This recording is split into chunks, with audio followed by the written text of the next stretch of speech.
Welcome to Immedi Chats. Sup, Craig? What's up, Aaron? Now recording. What's up, everybody? Hello. Welcome in. Welcome back. How you guys doing this evening? Oh, fantastic. I'm doing good. I don't know why she's so salty. I'm struggling tonight. It's been a lazy Sunday for everybody involved, as far as I can tell. It has. It's been a lazy weekend for you. Excuse me, miss. I don't think that's quite true. You took a multiple hour nap on the couch both days. Oh, that's not true. I took a nap. That is complete bullshit. I took a nap yesterday for multiple hours. Today it was probably 30 minutes. Okay. All right. That's true. That's a true fact. No, it's not. But you believe what you want. That's fine. Okay, I will. All right. Well, before any more knives get thrown and we get too deep into the intros, Lyle shared with you guys a riddle at the end of the last episode, and we said we'd reveal that at the beginning of this episode. So hook us up. I just want to say, though, that Toby and I figured out the riddle immediately after we stopped recording. Yeah. We both came to the conclusion, but let's hear it. Remind everybody what it is and then tell us the answer. So the riddle was, what has 4 letters, occasionally has 12 letters, always has 6 letters, but never has 5 letters? Right. And this is much easier to solve in text form because you see that there's a period at the end and not a question mark, because it's not actually asking you a question. It's literally telling you the word what has 4 letters, occasionally has 12, always has 6, and never has 5 letters.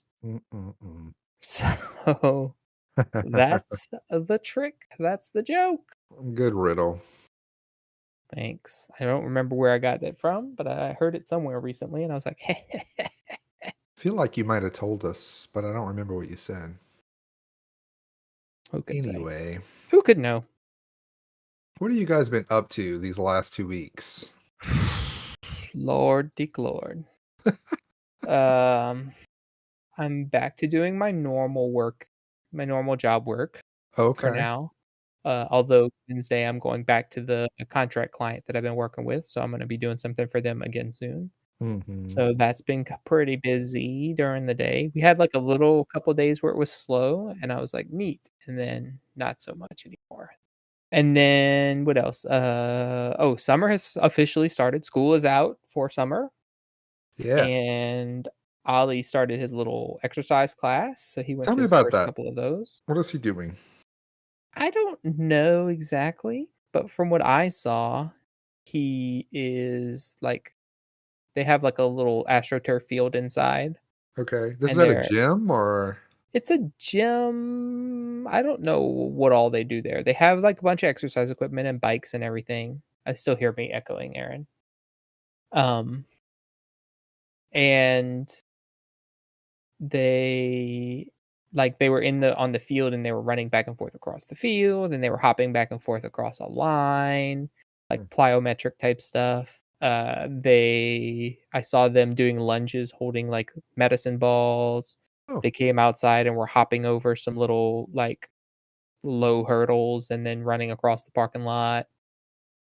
So just general running and jumping, and I think it's to get them a little stronger and then also help teach them like how to use their twitch muscles, how to be faster and jump off to running quicker than they do now. How'd you guys hear about this place? I knew that it existed because it's close to our house, so we pass by it pretty regularly. And I want to say I probably saw a Facebook ad for it, like summer workout programs for kids or something like that. So we looked into it, and I was like, this might help it, because it's like it's not like a specific, like a soccer camp. It's more general. Yeah. Getting them better at learning how to run and sprint and things like that, which will work for anything he wants to do, or even like, doing cartwheels in dance class. And react. Yeah. reaction time. Cool. So yeah, so he started that, and that's it that has happened so far. Next week's another busy one coming up though. A lot of new stuff happening. Okay. And that's all I got. You finish any games, or you're still in the middle of whatever you're playing? Nope, still in purgatory. Okay. I thought I was gonna finish it. Like it has, so it's for anyone who doesn't know, a lot of more modern games have what's called DLC, which is downloadable content, which is extra levels or whatever to expand your game. Well, this game has 3 of those, and I was like, I'll just run through all 3 of those in one night. Oh no. They're like 5 to 10 hours long each. So they're like games within the game. Yeah, they're very long and involved. And I'm doing the 3rd one now, and I've had several people tell me it's their favorite, and it has one of the most miserable things I've ever experienced in my life. So now I don't trust those people anymore. Ooh. It's would be cool. So Matt, you're playing a game, right? And it dumps you into this area that's like a blizzard. You can't see anything. It's just a snowstorm. Mm-hmm. And then the blizzard clears out and you can see a building off in the distance. So you start heading that way and then the blizzard kicks back up, but you just keep running straight and you get to the building. And you look around, you find some treasures, and then the blizzard dies down again and you see another building further off. So you start heading towards that one. And the blizzard kicks back up. But when the blizzard kicks back up after the first building, these like nightmare horses come out of the storm that have reindeer antlers and just murder you in the snow. And they come endlessly as far as I can tell. Like they just keep showing up, and even if you manage to kill one, another one will come right after that. And Yeah. it's just so miserable. Like it was so cool. I was like, oh, this is cool. It's a blizzard. You're trying to find your way around. You run through the storm, and then those assholes came out of the fog. And then it wasn't fun anymore. But besides that, no, I've been painting my little miniatures some more lately, and that's been enjoyable for me. Been relearning some of the skills I've lost, Well, that's good. and that's it. Okay. What about you, Aaron?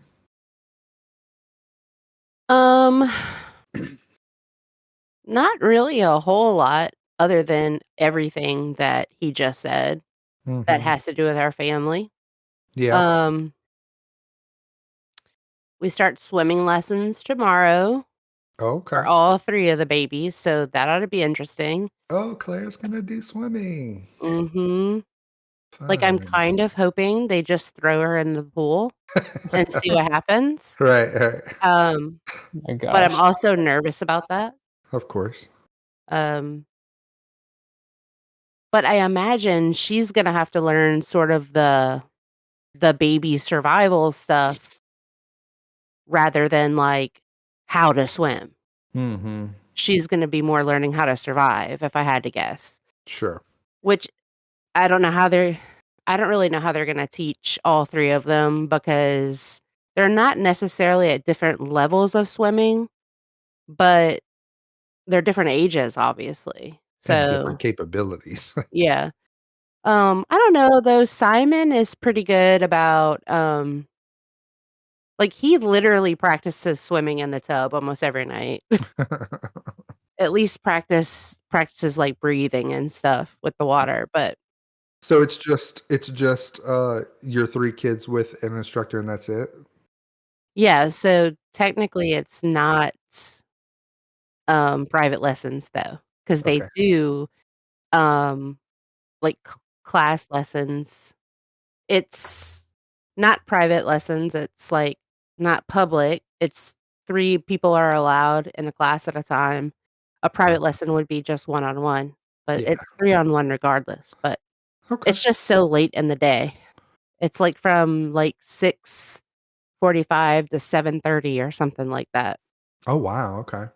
which, like, we start trying to get Claire ready for bed at 7:30, so this is gonna be, a tiring week for us all, I bet. Yeah. Um, the good thing about it, though, when we get home, she'll probably be tired and ready to go to bed. Is it relatively close to the house?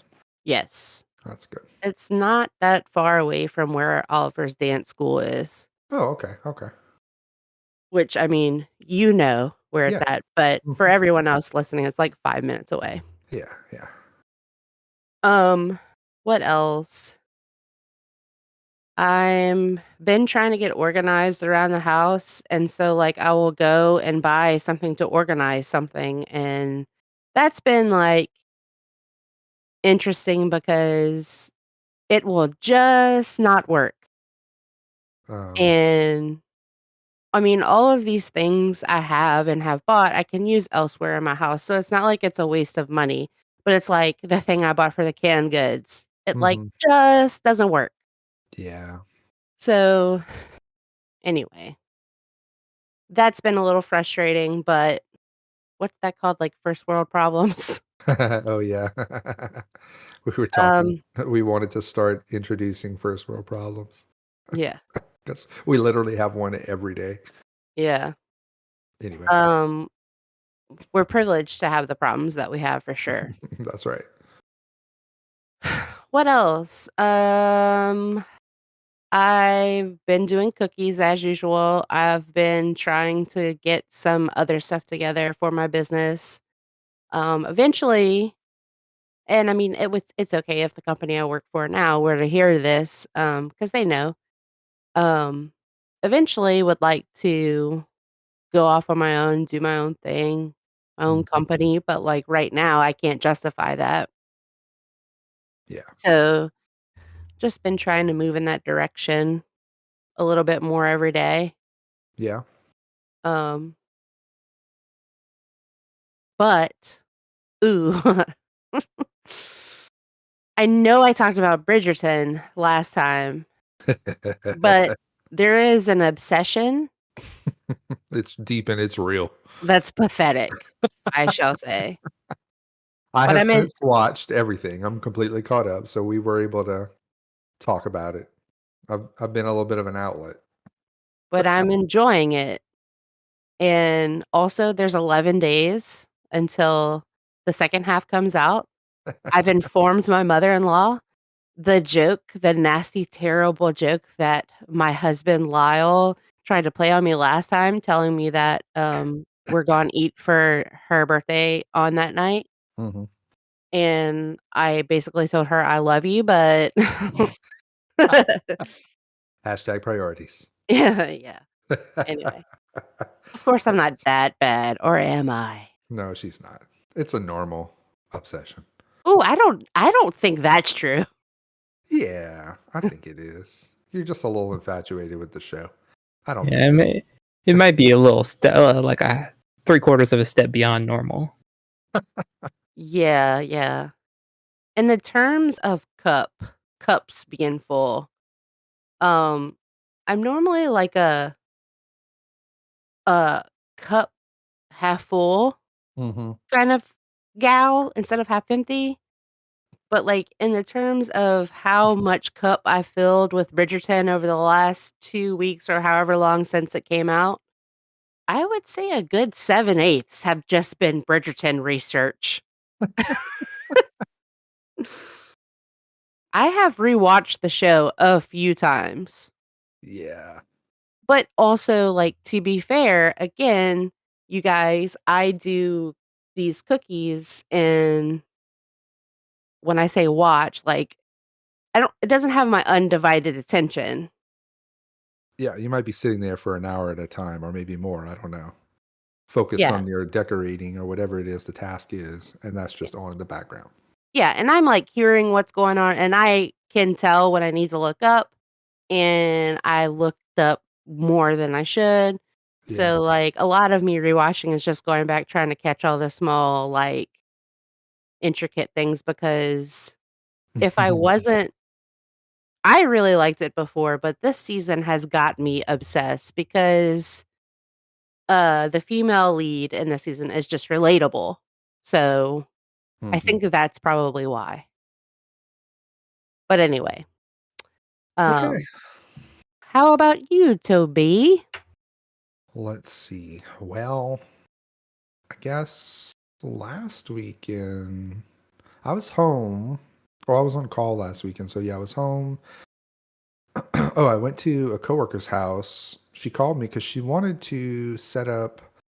She wanted to create like an at-home escape room experience for her son. They had gone to an escape room, and he really liked it. So for his birthday this year, she was like, "Well, I'm gonna make him one for him and his friends to do at home."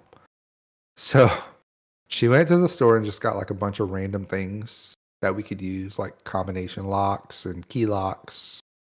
She picked up like a blank wooden puzzle, like from the Dollar Tree, just a bunch of random things that we could use. And we spent a couple of hours. I went to help her. It was just her and I, and we ended up coming up with an escaping the bayou theme escape room scenario that's going to take place in her backyard. It was really fun, and I hope the kids like it, and I hope it lasts long enough for them to enjoy it. So did When that. is this party? Oh Lord, sometime this month. We're in June now, right? Yep. Yeah, I think like maybe not this weekend coming, but the next, something like that. So yeah, maybe by the time we record again, I don't know how it was. I'm sure she'll tell me. Anyway, I did that last weekend. That's probably all I did. Had a quiet weekend. Other than that, and then work was kind of quiet this week.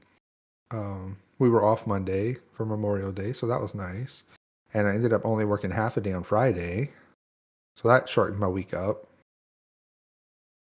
Friday night, I had dinner with Erin and the kiddos. We met so I could get some cookies from her that she made for my cousin's wife's baby shower. So that was nice to hang out with you guys for dinner. And then this weekend, the weather was just been crappy all around. So Yeah. I've just been home hanging out.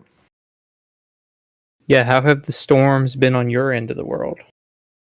Because Yeah, they've been it's over here. not as bad as what Aaron's been sending me. At least not where I am. Maybe around me it is. I haven't really heard much, but yeah, not as bad as what you guys have been seeing. Last night, Lyle was still up whenever the storm came through, and I was sleeping like I don't even know what, but like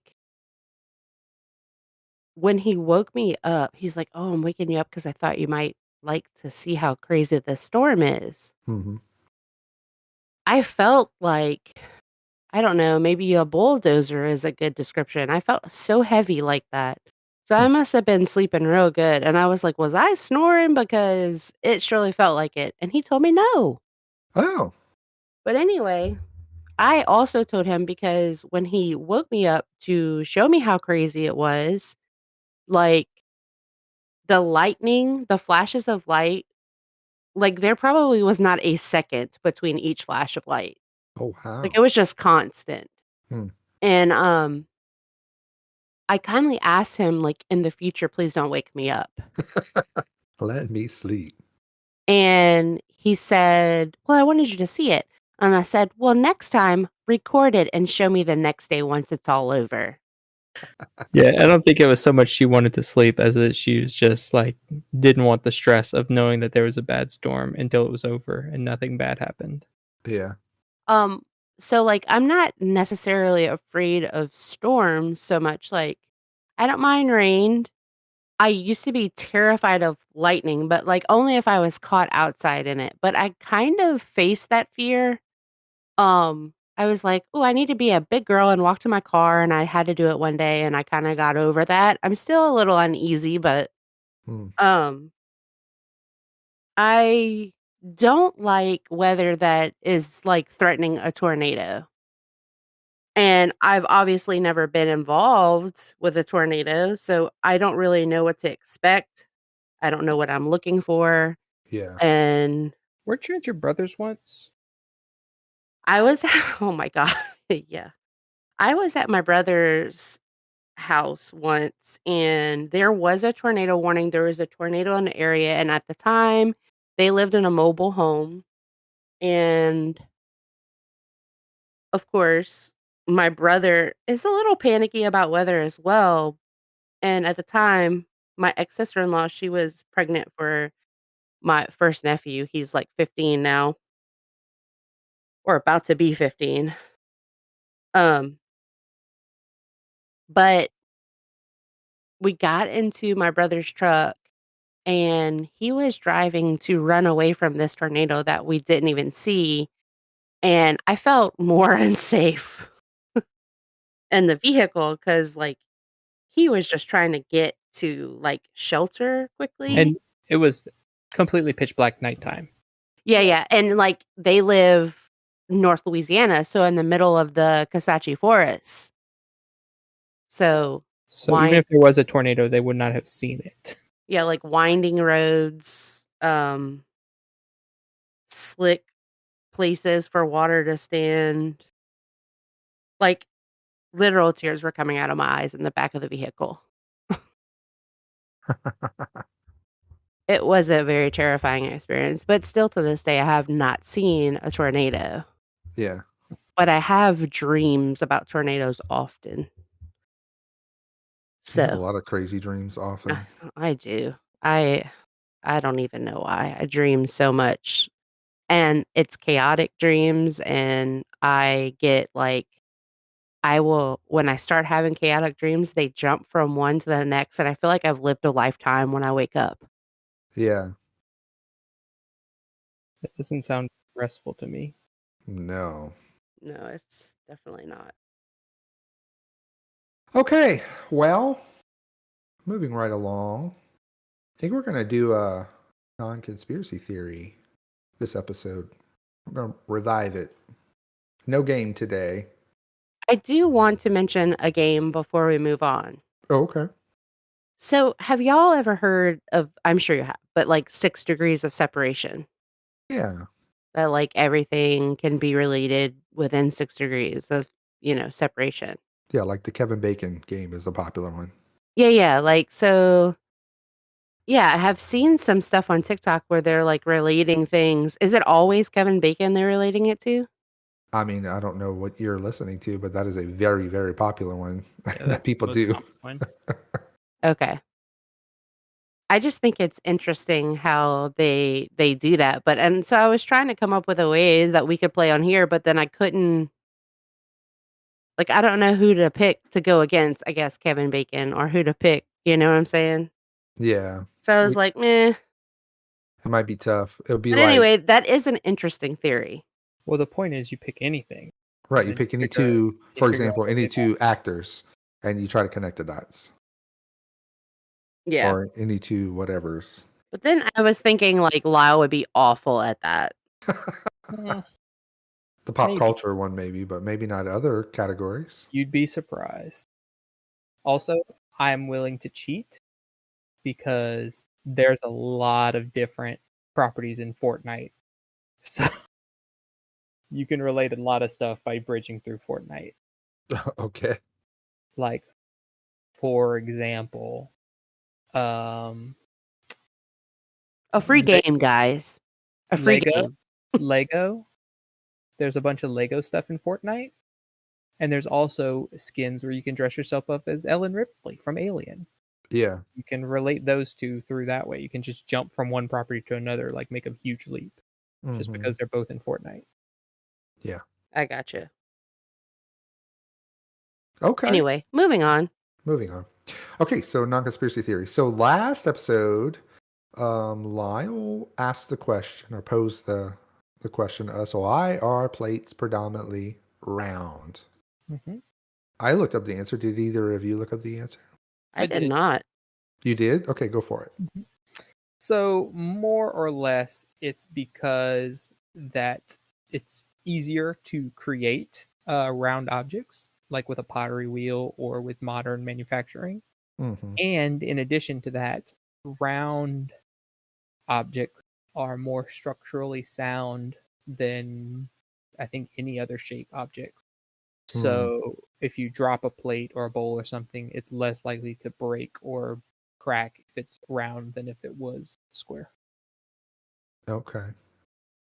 Thanks to everyone who went to www.roundnumbore.org last episode and signed I my was- petition. Trying to remember what your website was earlier, but I couldn't. We've gotten 22,759 voices that have made their stance known. So we're going to be taking that forward, and I'll keep you guys updated. Okay. Yeah. I didn't sign the petition. I know, I saw that, but you know what? I was like, I'm not fixing to bother her with this. I'm pro round. Right. I didn't Figured sign that it. might be the case. part of the anti-square conspiracy. So this episode, the non-conspiracy theory question that we're posing is, how do birds know how to migrate? They all do it, but how do they know where to go and how to do it and when to do it? So I'll give you my response first. It's kind of short. Okay. All right. So you know how like sometimes older people get this pain in their bones when the weather's about to change? Yeah, arthritis. Are you feeling that? No, you bastard. Well, birds, they're born with this. They're afflicted with this. And it doesn't like really fully develop. Maybelline? It doesn't really fully develop until they get older. And eventually it like hones itself to where they have the skill to predict the weather like just as good as a Doppler radar would for us. And when they sense that things are about to get too uncomfortable for them, they just start moving in the opposite direction of whatever direction they're feeling the uncomfortable weather coming. And that will eventually lead them to somewhere that's more conducive to what they are comfortable in. And then they'll just stop moving until it happens again. And they'll do that back and forth forever. That's how they know how to migrate. They're just running away Interesting. from uncomfortable climates. That does make sense because it's That's not what I time think. based. Because if you watch The Day After Tomorrow, they were running away from the ice storm. Yeah. So basically it's arthritis. That's the answer. All birds have arthritis. Bird arthritis. I like it. Okay. Aaron, you want to go next? Or you want me to? I'll go next. Okay. So you want to know how birds know when to migrate?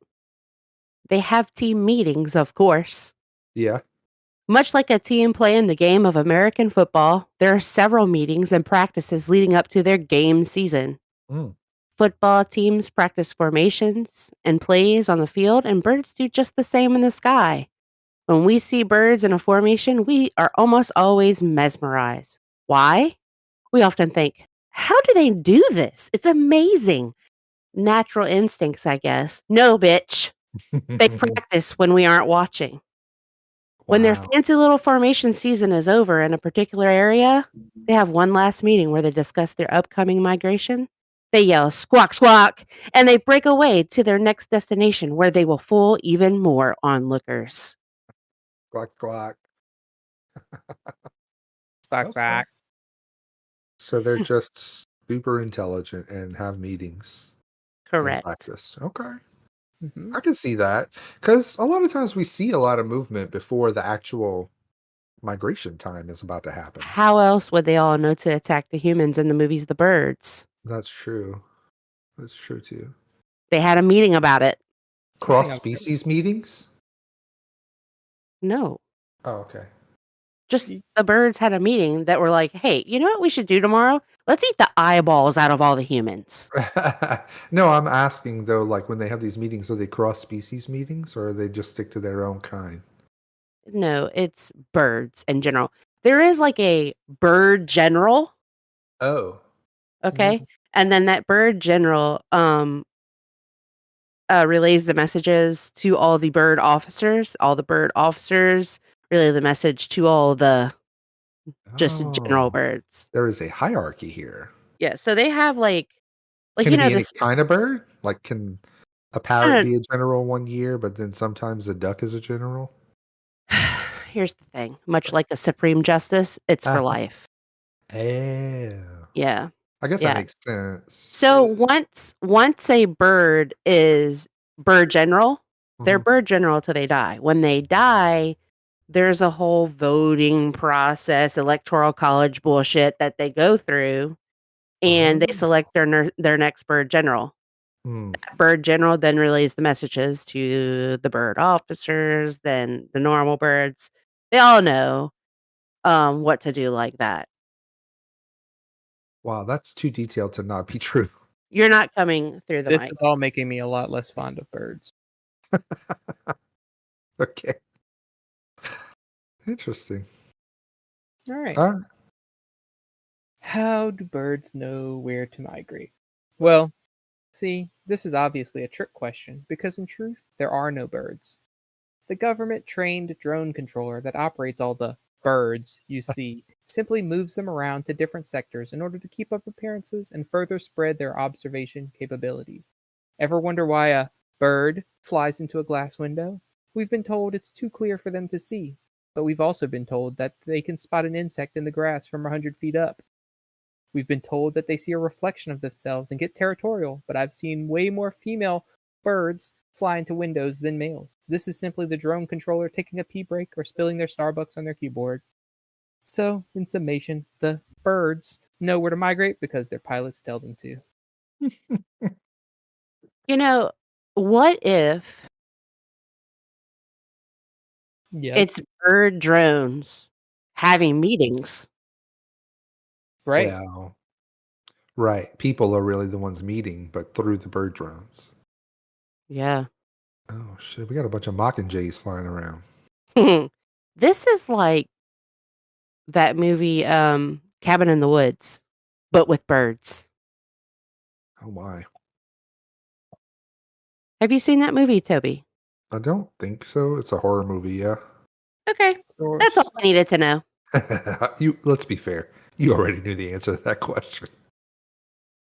I will reserve my opinion on the movie other than that it's really, really, really, really, really, really good. And I think you should watch it. But let's be honest, you're going to go watch it and you're going to come back and report, I watched it and I was just bored. Yep. That's entirely possible.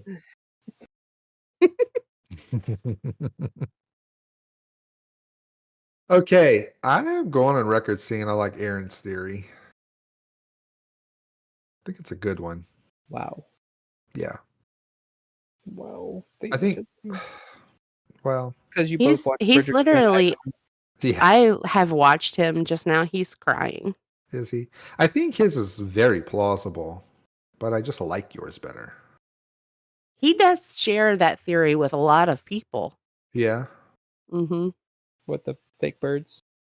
Yes, isn't that like a real conspiracy? Yeah, that's a real conspiracy.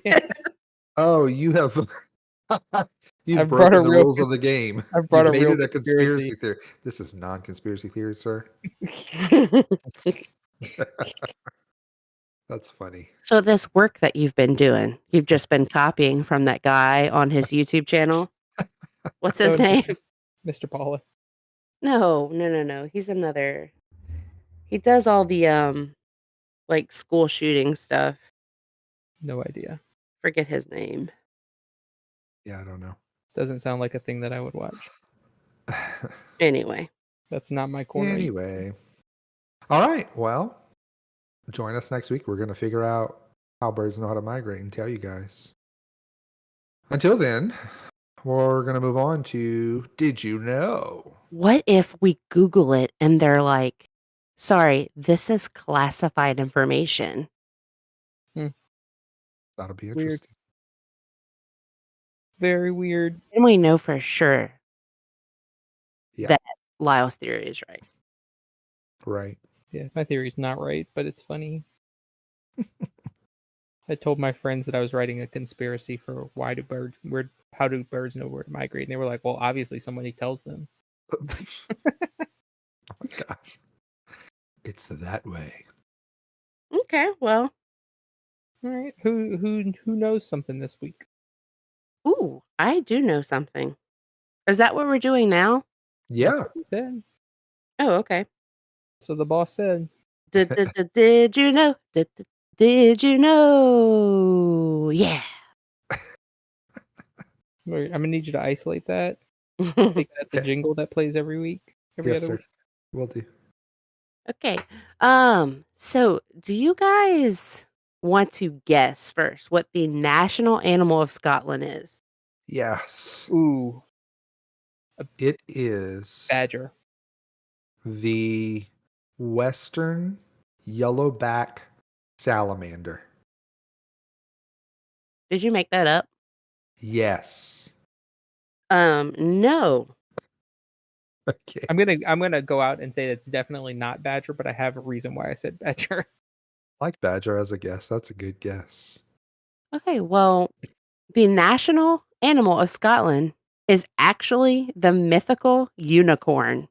Oh wow! What? Wait, hold on. Talk about non-conspiracy theories. Scotland uses the unicorn, Mm-hmm. home of the Loch Ness monster. For real, they missed an opportunity there. Uses the unicorn. Oh, I'm mad at Scotland now. They're on my shit list with England. Maybe they picked that though before they knew the Loch Ness monster was there.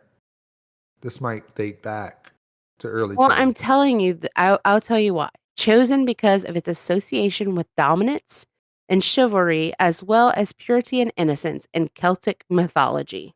Mm-hmm. Okay. I feel like that's some weird qualities to combine together. Dominance and innocence. Yeah, that's quite the pairing. Chivalry and purity. Yeah.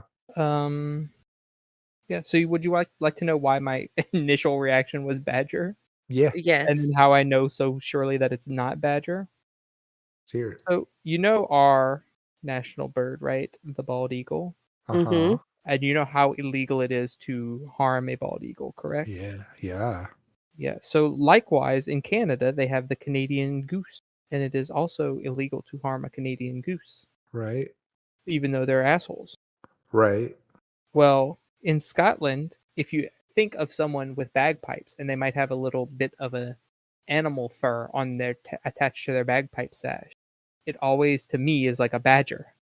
So I was Yeah. like, "Oh, a badger," and I was like, "Wait, no! If that's their national animal, they definitely wouldn't be killing and wearing it." So that's how I knew I was wrong. But that's why I was so sure when I said That's badger. pretty good. That's funny. You like guessed that really quickly too. Yeah. So you were unable to speak that quicker than you guessed, and you had formulated that opinion. Mm-hmm. That's wild to me. That's how my brain flows, bro. Okay. Well, thanks for sharing that. I did not know that, but Mhm. I And that, shan't forget it. that just reminded me of a "Did you know" that I learned the other day, and I'm gonna write it down for next time it's my turn. Yeah, you do that. Which, oh no, it's not your turn next turn. It's my turn next turn. All right, I'll be back in 4 weeks. I'll be Everybody, back. be ready. Now I just was like, where I found that did you know was like a weird website, so let me just double check. So I Googled national animal for Scotland. Unicorns have been linked to Scotland for centuries. In Celtic mythology, the unicorn was a symbol of purity and innocence as well as masculinity and power. Tales of dominance and chivalry associated with the unicorn may be why it was chosen as Scotland's national animal. I feel like Again, they're just throwing every adjective at this yeah, horse. that's too much. Purity, innocent, masculinity, power, dominance, chivalry. Ain't nobody said that about his horn either. Right. That's the Wow. masculinity part. Oh, nice. Yeah. But see, I always associate a unicorn with like a maiden or an elf or something like that, which is Well, the yeah, opposite of because so many masculinity. little girls have unicorn parties with flowers on their head. No, I'm just talking about from like the fantasy books that I've read in my life. Wow, Yeah. did you just break your chair? No, sorry. Oh, speaking of loud noises that Aaron makes, I was in my chat earlier with my D&D group because we were supposed to play D&D today and didn't. But I was in the chat while I finished some stuff up on the computer, like writing these theories down. And from downstairs, I hear "Achoo!" And I went, "Golly!" And my friends in the chat were like, "Bless you." I was like, "Dang, y'all heard that?" So she was literally out the door, across a room, down some stairs, round a corner, through another room, laying on the couch, sneezed, and they heard it. Now, your door was open or closed? The office door was open. Oh, okay. But still, Sound travels so well from there to here. mm, It does. I sounds like can hear Trevor. you plain as day sometimes. And it's like I always hear you saying how much of a bitch I am to all your friends. That's because I'm loud AF. Well, moving on. We've Quail. already made it to the end of the show. We're going to give you guys a top 3 list as per Be usual. fresh. Hook us up, Lyle. What'd you pick this week? Oh, it's me. That's my topic. I forgot. I chose. So, first of all, Aaron put me up to this about 2 weeks ago. Oh yeah. She said, "Hey, you're next for the top 3 list." I said, "Okay, I got some written down." She's like, "Well, what I would like you to do is suggest that we do top 3 Pokemon because Toby doesn't know shit about Pokemon, and Always trying to set me up. we can see how he reacts." And so the other day when Toby asked what our topics were, I said top 3 Pokemon, and he was like, I'm not really gonna know anything about that, and I just kind of didn't respond till the next day, and I was like, I figured you might have picked some up here and there, and he was like, no, I'd pretty much be randomly guessing, and then I left it for another most of a day, just Yeah. letting him stew on it, hoping he would start making a list because that would have been really funny. And then Aaron was like, are we gonna tell him or not? And I was like, you're supposed to wait and tell him in person, but that was a joke topic this whole time. So I assumed you guys were joking because clearly y'all know I don't know squat about Pokemons. But what I told Aaron I was planning to do is if you guys were going to make me do it, I was calling Oliver to get his top 3 and I was just presenting his. That would have been awesome, actually. That's what I was going to do. Or you could have gone like Pikachu, Pikachu, Pikachu. Yeah. Anyway, so yeah, y'all set The me real up. topic is Oh yeah, so the real topic is top 3 superstitions. Now I don't know Yeah. what exactly put this into my head. I want to say I was probably listening to a podcast or something, and I thought it would be fun, either your own superstitions or anything you practice, or just ones that you think are funny or humorous or have affected your life, sort of. Yeah. Good topic. Good I idea. have a little quote I'd like to share before Okay. we start. I hope it's not for me, but go on. Um, this quote is from somebody I have really looked up to in my life. It's about me? Definitely not me. No. But he says about superstitions, I'm not superstitious, but I am a little stitious. Oh, is this a Dr. Seuss? No, it's Michael Scott from The Office. I'm a little stitious. Oh That's my funny. God, you son of a bitch. I like it. It's like the time that he says, you miss 100% of the shots that you don't take. And he has it on the board and quotes. It says, you miss 100% of the shots you don't take, Wayne Gretzky. But then he puts Michael Scott underneath. Yeah. Oh yeah. So it's his quote, him quoting Wayne Gretzky is the actual quote he's using. Yeah. What a clown. Yeah. Okay. Okay, so top 3 superstitions. Should I go first? You Or should. all right. So number 3, my number 3 top 3 superstition is breaking a mirror leads to 7 years of bad luck. Mm. Now I kind of looked up the 2 of these I have that are quote unquote real superstitions Mm-hmm. because I wanted to know their origin. And the best answers I could find for this are that they seem to be related to that another superstition that the mirror holds a bit of your soul when Oh. you look into it. So breaking it could trap that part into some sort of limbo. It's a Horcrux. Yes, but I kind of wonder if it was some mother who didn't want her valuable mirror broken and scared her children so badly that the story persisted forever. Okay. But I can guarantee you, though, that I have been absurdly careful around mirrors my whole life. Like, I'm always careful moving mirrors or storing mirrors or anything like that. I don't necessarily believe in the bad luck part, but I also don't want the mirror to break. So, Yeah, I don't want to have to pick up shards of glass. That's why I'm careful. yeah, there's a ways to break the 7-year curse I found as well. Oh, If okay. you do break a mirror, you can either it's like tap Sacrifice a child. no, it's tap a shard of the mirror onto a gravestone, a What? tombstone, or grind all the shards up into dust. Stop it. That's what I found. I've never heard that in my life. Related, this is kind of a tangent, but I wanted to share it because it's on my mind. Do you know why vampires don't cast their reflection in a mirror, Mm-mm. as per mythology? Magic. So, a vampire would actually have a reflection in a modern mirror. Because it doesn't have a soul?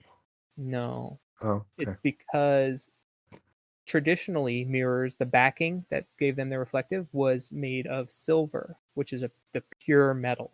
Uh-huh. So because vampires were evil, they wouldn't reflect in the silver backing of the mirror. So that's why they wouldn't have a reflection traditionally. But today we don't really use silver. They use cheaper stuff like aluminum probably.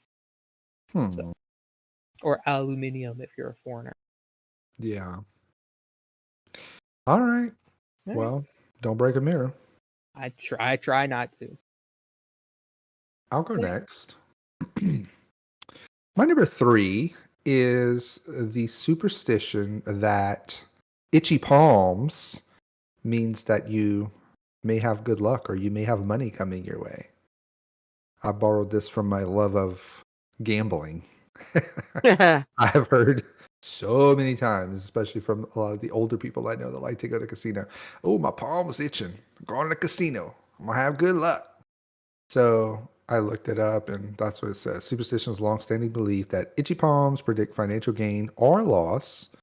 An itchy right palm, they say, is good luck, that you might have money coming your way.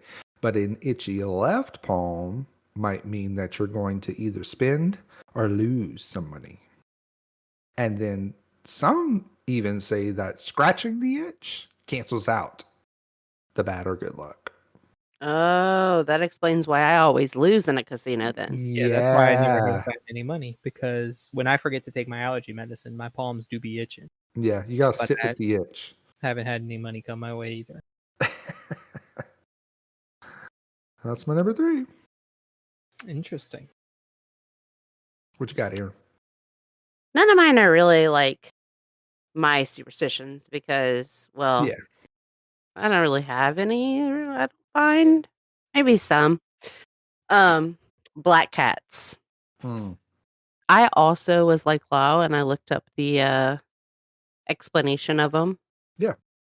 So, though cats have often been associated with good luck rather than its opposite, and were even worshipped as gods in ancient Egypt, things took a turn for the worse for our dark-colored feline friends sometime around the Dark Ages when in 1232 AD, a papal bull by Pope Gregory the Ninth declared them an incarnation of Satan, according to People magazine. Things only went downhill for black cats from there, with people of the Middle Ages burning them in bonfires on holy days like Shrove Tuesday, the first Sunday of Lent, and even Easter, and with the Puritans in America connecting them to the practice of witchcraft. Zachary Also, Binks. the color black has long been associated with evil and death, which didn't help matters for our furry friends who had the misfortune of being born the color of night. Wow. And then I said, "Does every witch in Hollywood have a black cat?" I think they might. And of course, my favorite is Binks from Hocus Pocus. Yeah. Now wait, did you say, I'm sorry if you said this and I missed it. You know I don't listen to anything you say. Right. Did you talk about like it crossing your path? No, I Because did not. that's a common superstition with black cats. Like if it crosses your path, that's how you're gonna have bad luck. Yeah, no, it didn't even say anything about that. Huh. Hmm. That's what Okay. I always associate it with, is them crossing your path. I'm Right. gonna look it up real quick. Black cat. Yeah, see what started that. It's probably all connected. Go figure, a pope. A It pope can condemned them. mean good or bad luck, depending on the direction they cross your path. On one hand, it is from right to left. Good luck is on the way. If it's left to right, beware of bad luck. This isn't limited to just strays either. Oh, okay. I mean, Um, I don't know what fool is gonna own a black cat with all If you these go in facts and out here. live with a black cat, you are just asking for it, basically. yeah. Right. Or if they go one way across you, you have to lure them back the other way to cancel out the bad luck with the good. You always have a little catnip in your pocket, just in case. No, this way. But then also protection. Black cats symbolize protection and good luck. Most stories and superstitions about black cats portray them as spiritual guardians. Some False. people believe that a black cat in your home keeps you safe and protects you from curses. In Britain and False. Ireland, sailors would even bring black cats on their ships to provide protection. Mm-mm. All that's good for is some sneezing. Okay, cool. Black cats. Good one. See, I was going to make the comment, even though Toby doesn't like the cats, I don't think he would burn them at the stake just for... Oh, no. That's too messy. My dad threatens to drop them off places, but he secretly loves them. So I don't know if we've ever talked about this, but Aaron and I have 3 cats, and sometimes we'll be sitting at the table playing a game or something, and they'll just be snoozing on the ottoman in the living room, but they'll be facing away from us. And what I like to do is I like to sneak up on them, which is hard because it's typically quiet in the evenings in the house. And I like to just take my finger and just go poke them real fast and say, "Got you, bitch! Got you, bitch!" The cats just jump. I sent It's a it's my favorite. I sent a message to Toby the other morning. It was like Yeah, really early in the morning. yeah. I said, I would like to read it exactly. Just told one of the cats, got you, bitch. Got you, bitch. I did indeed get her. It made me laugh. Okay, number 2. I'm You- coming. Something okay. black just crossed my path. Oh no. Did it We're go on left to stage. right or right to left? Come see. There better not be no bug in here. Oh no! Bug. Crisis at the Alfred household. Oh. Oh, uh-oh. Uh-oh. Share with the class. I was I was trying to squeeze a little bit of a paint out of a paint bottle Oh into a no! paint tray, and the top blasted off the bottle. Where And did there it go? is black paint fucking everywhere. Did it get on any of your stuff? It's on my shirt and my shorts and my leg and my table, my desk, my Oh, notebook. Didn't get on unlike my it. keyboard or my computer. Okay, that's what I thought you were gonna say. Somehow. Oh no, it is on that monitor a little bit. Oh And this no! monitor a little bit. Didn't Well, even see clean that that. up, boy. It'll come off. It's water-based acrylic. Okay. Well, that's I would say that's bad luck. Yeah. I would. Wow. This happened. Horrifically unexpected. That's pretty coincidental. It's kind of just a little bit everywhere, but that's Get okay. out of here. Go. Anyway, moving on. Yeah. Ripley, go. Go. You're white, but get out of here anyway. Go. Go. Go downstairs where you belong. Ripley's their dog. What an ordeal. Oh yeah. Okay, anyway. Number 2 for me Number 2, yes. is tossing salt over your shoulder after spilling it. Oh, I didn't realize you had to spill it first. Okay, continue. Yeah, so supposedly spilling salt is bad luck, Oh. and the devil sits on your left shoulder. So, That's why it's always a little heavy. yeah. So after you spill the salt, you throw it over your left shoulder, which is, I said, so throwing some of your bad luck spill salt into his eye was a way to ward off bad luck. Hmm. I always thought it was comical to turn a mess into a much bigger and harder to clean mess, so I assumed this was originated to add some humor to the situation and distract from any fussing over the initial. But I don't know exactly why or where this came from, other than, like I said, the devil sits on your shoulders, the thing, and you're So, warding him off with the salt. 2 things. I didn't realize you had to spill the salt before you threw it. I thought just throwing it was like warding off something that may have just happened. Like, Yeah, you heard it's some bad news or something. You're like, oh, let me get some salt and throw it over my shoulder. yeah, no, the bad news is the spilled salt. Got it. And the second thing I was going to say is that where the song "Brush Your Shoulders Off" came from? Because you're trying to get the devil off your shoulder. I have fucking ink everywhere. My God. Okay. Look, Aaron, it's on the ladder. Wow.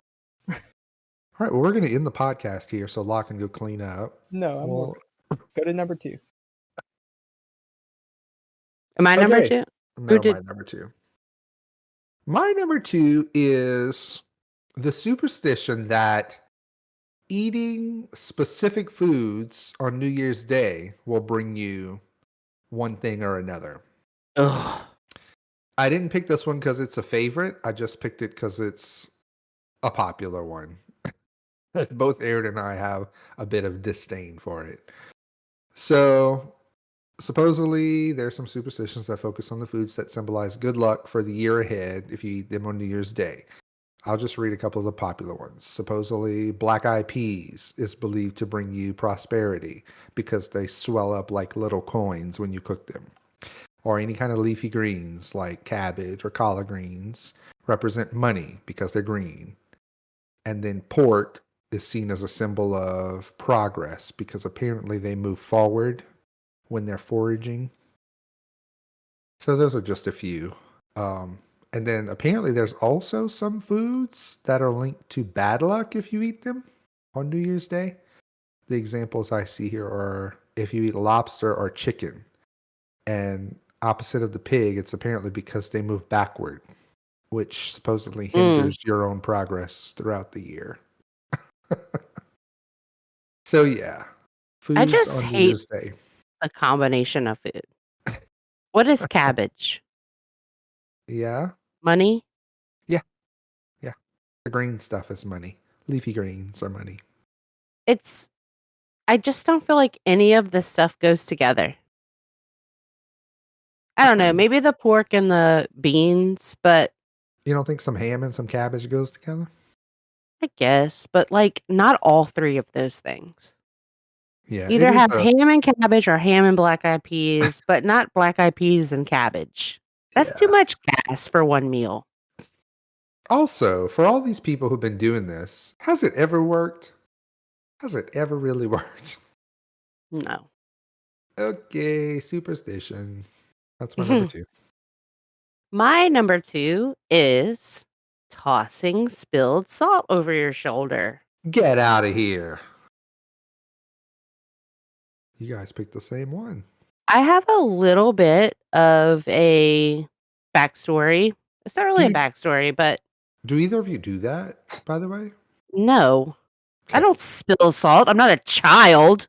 Well, debatable. Yeah. I Lau's over here slinging black paint across the room. Would put it past him to tip over the salt. yeah, I neither spill salt nor throw it.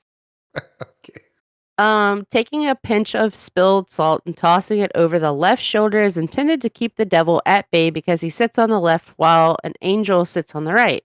Some Mhm. people associate this superstition with Leonardo da Vinci's The Last Supper painting. Mm. If you look closely, you see Judas's spilled salt by his arm on the table. Judas is the disciple who betrayed Jesus Christ. Googling. The painting, not the story.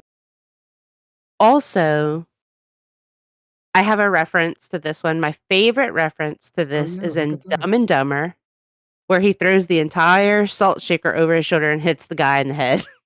And then that's the guy that they end up. Oh, wait, no. It's just a random guy that ends up chasing them out of there, I think. Don't remember. But then that breaks into the scene where they're like, mocking, yeah. bird, ing. I haven't seen that movie in years. That's one of those movies we used to watch all the time. I think I would only ever watch it when it played on TV. Like, I don't ever remember turning it on.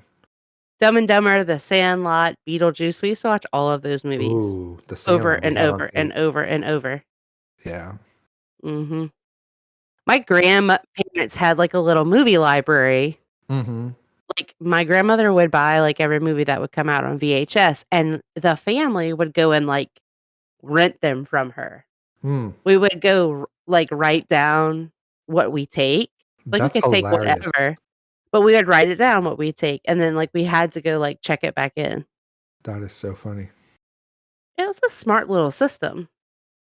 But yeah, they had like every movie basically she would buy. Okay, Lyle. Round the bend on the number ones. Yes. Number 1. Now this one is a more personalized one for me, not a just general superstition that you may have heard of.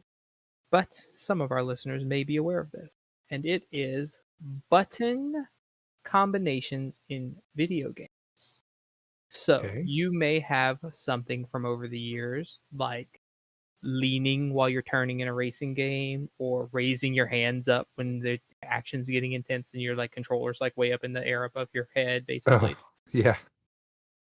But for me specifically, it is I'm thinking of the old playground trick that gained popularity when Pokemon first came out. The legend was that pressing down and B right when the smoke popped out of your thrown Pokeball, then the chances to successfully catch the Pokemon would drastically increase. This is not true. It never has been true, but I still do it to this day. Like when I'm playing a Pokemon game and I throw a Pokeball, I press down and B whenever the smoke pops out.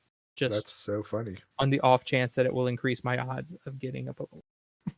You're gonna just by some magic date millisecond date timestamp, you're gonna trigger the hidden code in the game. Yep. So that's my number one for me. Okay, I that's found out funny. where my paint exploded, by the way. You're gonna why? Yeah. Is it because you're an idiot? No. I Oh. thought that might be the case. I thought because it looked like it was open and that I could squeeze paint out as a dropper bottle. Oh, But then I was like, well, shit, it just blew up. So maybe it wasn't open. Maybe I was supposed to like poke a hole in it like a super glue tube. oh yeah. But actually, now that I'm looking at the top that blew off of the end of it when all the paint came out, there's a bunch of dried paint in the top Hmm. that was gunking it up. I've never even used this, so it was just dried up at the top. I should call this company and sue. You should. Find the 1-800 number in real small print at the bottom of the tube. Yeah. Make a note. Okay, my number one is knocking on wood. Knocking on wood is a superstition about good luck, like most of my superstitions, apparently. People do it, or they say they're going to do it after they say something positive to avoid tempting fate to ensure that their good fortune will continue. It is said that this likely comes from old beliefs about spirits living in trees, with the knocking serving as a request for continued good luck or just as a way to appease them. Knock on wood. And I do this sometimes. Knock on wood. Yeah, I do that one too. I feel like everybody does that. This feels like some internalized, like Catholic guilt syndrome type situation. Yeah, one So, of like, the you have explanations I good things read. happen to you, or else Mhm. bad things will start happening instead. So you have to like basically apologize for having good stuff happen. There was something about some sort of Christian adjacent explanation about incorporating the Holy Cross in the wood, knocking on the wood, but That's in my honorable mention. that was kind of vague, so I didn't read that one. A lot of them have been like when I was doing my research, a lot of them were like religious adjacent, I guess. Oh yeah, how else do you get people to do crazy things? True enough. Okay, Aaron, number one. Step on a crack, break your mother's back. Oh, what a good one. Um, Another superstition involving something cracked or broken being associated with bad luck is the superstition of stepping on a crack as foretelling or even causing harm to a family member. As with mirrors, cracks in the earth, on a sidewalk, or almost anywhere have long been seen as portals to the realm of the supernatural. I literally have never heard that in my life, for both good No. and ill. To step on those cracks might be to invite or release unwelcome spirits into the world ready to do one harm. And I just want to say, like, I often do this with the boys, and I'm like, don't step on the cracks. And when they step on the crack, I act like it really hurt me. That's so funny. Yeah, that was totally a thing when I was in elementary school. I remember hopping over all the cracks on the way from class to lunch. I still sometimes, like, will try to avoid cracks just for the hell of it. Yeah, I think it has built some sort of OCD in us that we Mhm. just have to avoid it. I do feel like most of the superstitious things like we do Hmm. is like, because like now with like Google and everything, like you can just look up stuff and find out how true something is, right? Yeah, So like it makes sense for people like in our parents' generation or even older to have these superstitions and actually believe them. right. And I don't know that they actually believe them, but like, just in case, let's do it. But like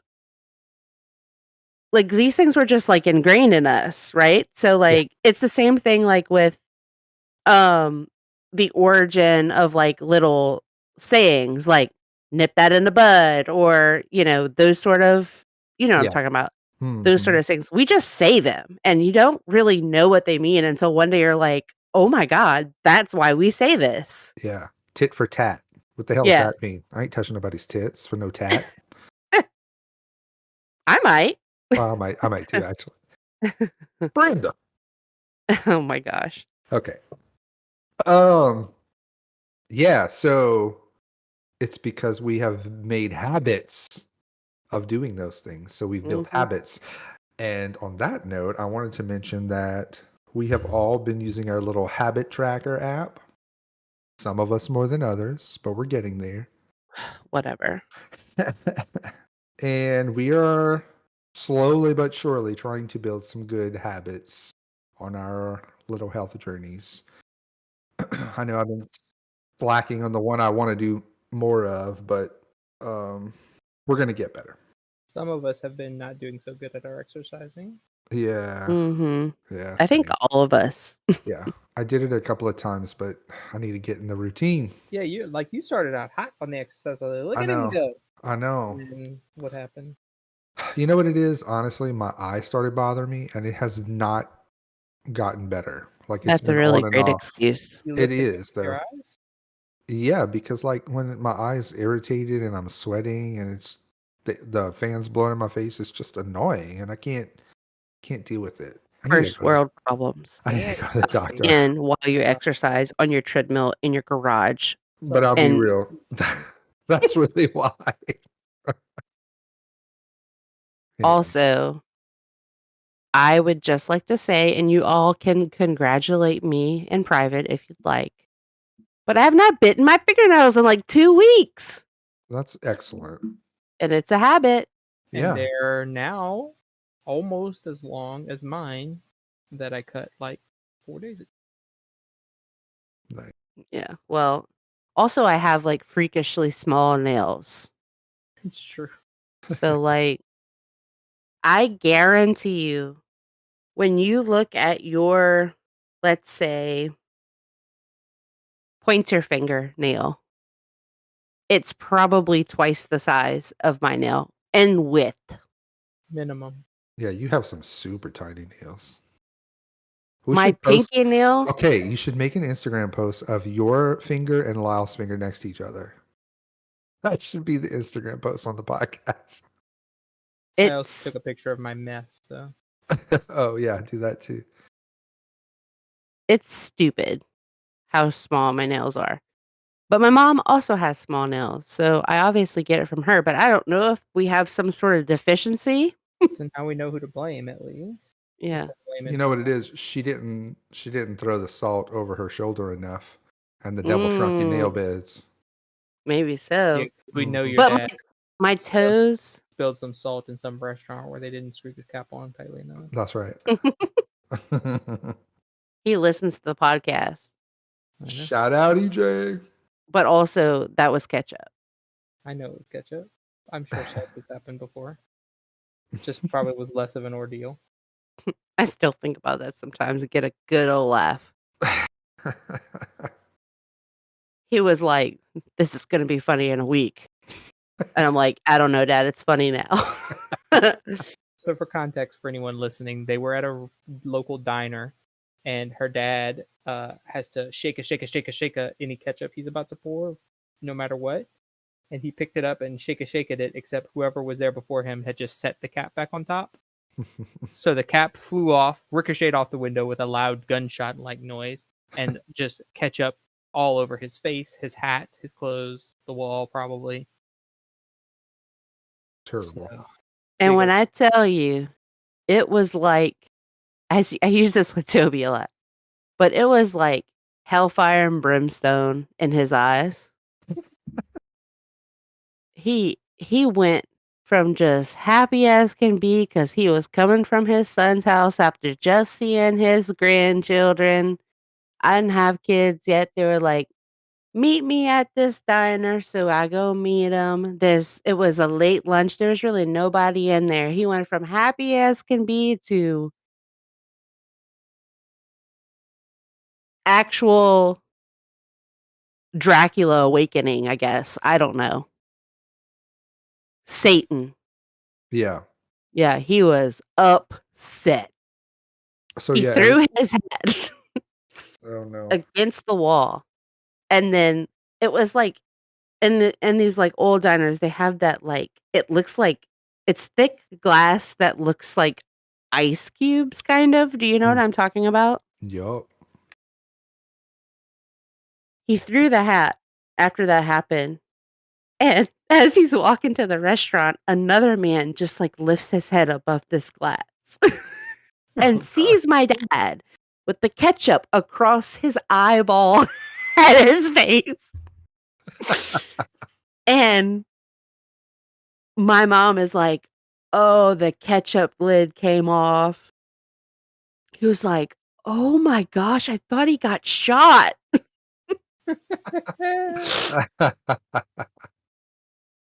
Yeah. Too funny. And he just like I've seen my dad mad before, but he was so mad. And it was like he had his Yeah. blah blah blah blah blah. He had my brother's school's attire on, Yeah. and like that stuff was all white. So and it was like brand new. So it was just like digging a knife into him. But yeah, it was a funny thing. And then like I don't know, like 2 hours later I sent him a picture of William Wallace from Braveheart.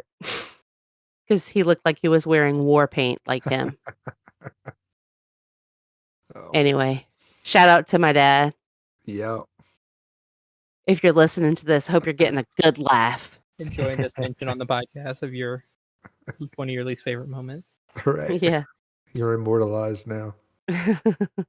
All right, you guys. Well, that's it for episode 11. Thank you guys for listening. And yeah, we'll see you next time. Bye-bye. See ya.